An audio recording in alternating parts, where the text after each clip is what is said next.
ಗೃಹ ಇಲಾಖೆ ಪೊಲೀಸ್ ಸಿಬ್ಬಂದಿಗಳನ್ನ ಅವರೆಲ್ಲರೂ ಕೂಡ ಆರೋಗ್ಯವಂತರಾಗಿರ್ಬೇಕು, ಫಿಟ್ನೆಸ್ ಇರಬೇಕು ಅವ್ರಿಗೆ. ಯಾಕಂದ್ರೆ ಭಾಳ ಸಲ ಏನಾಗ್ತದೆ, ಬಹುತೇಕ ಸಲ ಅವರು ಸೆಲೆಕ್ಟ್ ಆಗುವಾಗ ಭಾಳ ಫಿಟ್ ಇರ್ತಾರೆ.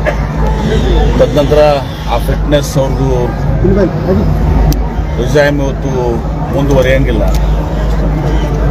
ಮುಂದುವರಿಲಾರ್ದಕ್ಕೆ ಅವರು ಆ ಫಿಟ್ನೆಸ್ ಅವ್ರ ಹತ್ರ ಉಳಿದಿರಂಗಿಲ್ಲ, ಎನರ್ಜಿ ಇರೋದಿಲ್ಲ. ಹೀಗಾಗಿ ಆ ಅರಿವನ್ನು ಮೂಡಿಸಬೇಕು. ಮತ್ತು ಇದು ಅನೇಕ ವಿಚಾರಗಳಿದೆ.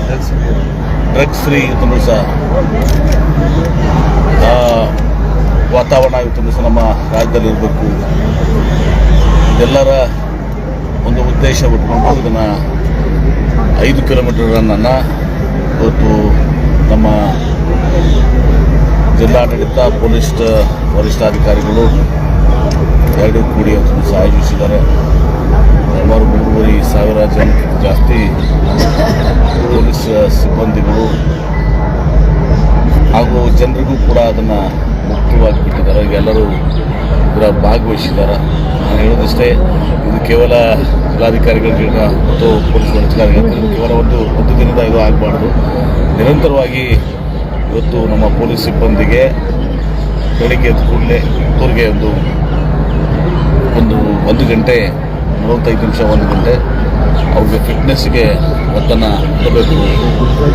ತನ್ಮೂಲಕ ಪೊಲೀಸ್ ಇಲಾಖೆ ಭಾಳ ಸಶಕ್ತವಾಗಿರಬೇಕು ಅನ್ನೋದ್ರಿಂದ ನಾನು ಅದನ್ನು ನಿರಂತರವಾಗಿ ಮಾಡಲಿ. ಅದಕ್ಕೆಲ್ಲರೂ ಏನು ಅವ್ರಿಗೆ ಜಿಮ್ಮು ಮತ್ತು ಬೇರೆ ಏನು ಫೆಸಿಲಿಟೀಸ್ ಇದ್ದರೂ ಸಹ ಎಲ್ಲೆಲ್ಲಿ ಇದು ಮಾಡಬೇಕು ಅದನ್ನೆಲ್ಲ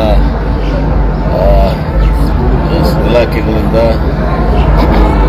ಜನಪ್ರತಿನಿಧಿಗಳು ನಾವು ಕೂಡ ನಮ್ಮ ಏನು